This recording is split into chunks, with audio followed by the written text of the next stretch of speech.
জীবনে বড় হতে হলে পড়াশোনা করতে হবে, ভালো চাকরি লাগবে, টাকা কামাতে হবে, এইসব শুনে শুনেই বড় হয়েছি। তারপর ডিগ্রি নিলাম, চাকরিও পেলাম। কিন্তু এখন বুঝলাম চাকরি মানে শুধু কাজ না, বরং একটু ফ্রিডম কেনার সুযোগ। সকাল 9টায় অফিসে ঢুকেই লিটারালি মনে হয় এই তো শুরু হলো আরেকটা দিন বেঁচে থাকার একটা যুদ্ধ। সারাদিনে বসের মুড ম্যানেজ, মিটিংয়ের ডাক, ক্লায়েন্টের আর্জেন্ট ইমেইল, মাঝে মাঝে তো মনে হয় আমি আসলে মানুষ না, একদমই রোবট।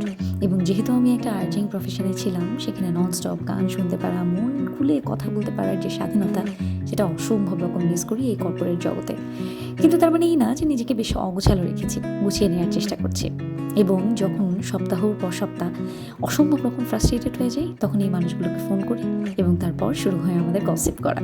ফ্রেন্ডের সাথে খেতে গেলে আমার আসলে কারো পারমিশন নিতে হয় না, হিসেব করে টাকা চাইতে হয় না, কে কি বলবে, এটার বিল কে দেবে, এসব ফালতু টেনশনও করতে হয় না। একটা সময় মনে হতো ফ্রিডম মানে অনেক টাকা আর অনেক দামি গাড়ি, কিন্তু এখন বুঝি আসলে ফ্রিডম মানে বন্ধুদের সাথে বসে যা খুশি খেতে পারা, পেট ফেটে হাসা আর কিছুক্ষণের জন্য হলেও জীবনটাকে সহজ মনে করা। এভাবেই চলছে জীবন। চাকরি করি, খাই, হাহা হি করি, আবার চাকরি করি। কারণ আসল সুখ টাকা না, এই ছোট ছোট মুহূর্তগুলোর স্বাধীনতাই হচ্ছে আমার কাছে এই চাকরি করার অন্যতম কারণ।